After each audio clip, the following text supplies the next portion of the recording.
Les avantages fiscaux pour un acquéreur sont des avantages que je qualifierais plutôt d'indirects.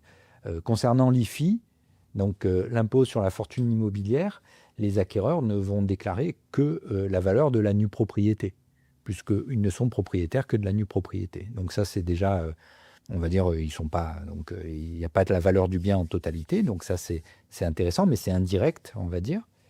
Et l'autre point aussi qui est d'une manière indirecte, c'est-à-dire que quand on fait un investissement classique, j'achète un appartement.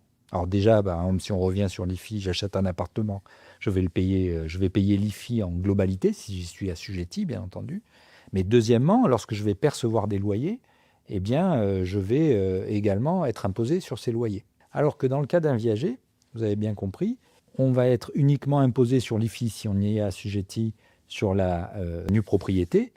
Et en fait, on ne va pas percevoir de loyer. C'est nous qui allons payer. On va payer la rente. Donc, il n'y a pas de perception de loyer. Donc, forcément, il n'y a pas d'impôt sur ça. Donc, c'est là où ça devient intéressant pour un acquéreur.